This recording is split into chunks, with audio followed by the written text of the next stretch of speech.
anod na isang pamilya. Opo. 6 sila.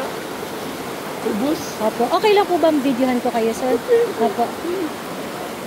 Sa dito po, ilan po ang namatay po dito na siyam na bahay? Kaya dyan dalawa.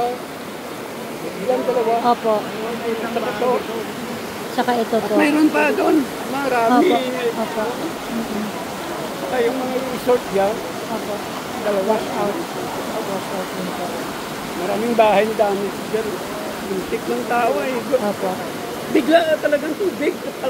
Siguro nakastock doon sa taas. Opo. Yung mga landslide. Biglang Yung mga buhos. landslide. Yung sumira ng kwan. Opo. Doon. Saka yung pagtaas. Pag hindi na kaya ng landslide. Sige, tulong. Opo. So, nabigla po talaga ang tao. Nabigla talaga. Siguro yung tubig na Opo. kasi yung buta yung nawala. Hindi dyan lumabas na Kaya biglaan po talaga yung... pumutukaw sa atin yung taga-bundok. Opo. Biglang pumutok. Oo, yun nga daw sir. Hindi sabi ko lang, hindi malakas ulan. Putik yung ano nila, mga brata.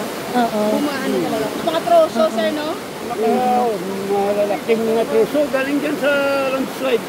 Yung mga malalaking kahoy dyan sa itaas. Siguro sa vibrate ng vulkan. Opo.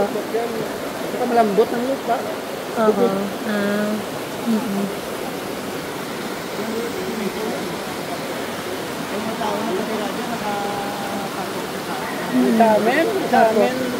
Sa amin pisto dyan. Ganitong posisyon. Nakasabang yun, pero yung bahay, sa aking bahay, Inabot po kayo? Inabot? pero yung mga lupa, Ano na? hindi na, ganyan na rin.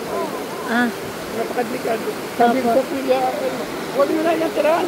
Oo. Kaya dyan, baka mag-landslide. Oo nga, baka Kunting abutin. vibrate lang talaga, baka mag-drop.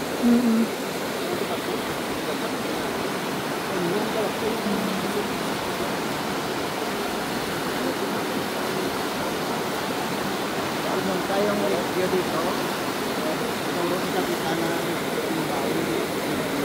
Hindi nila kaya. Opo. Pero buti po may dumating na rescue, no po? Oo, may dumating na rescue. Pero hindi nilang kaya. Oo. Yung anak ko, nandyan tulog sa anak. Opo. Yung anak ka-rescue sa kasama niya kasi lima sila sa Bubong sa bahay. Opo. pagbaba na sumabot buwa ng tubig.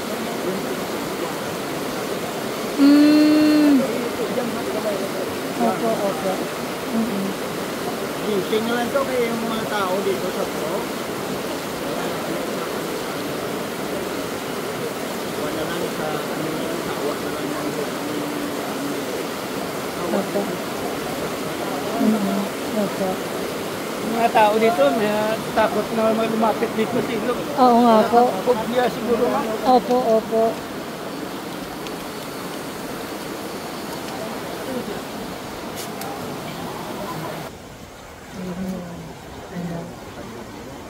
Yun yung itsura ng river. Hindi daw ganun yung itsura ng kinain talaga yung ibang parts nung dinadaluyan ngayon. So,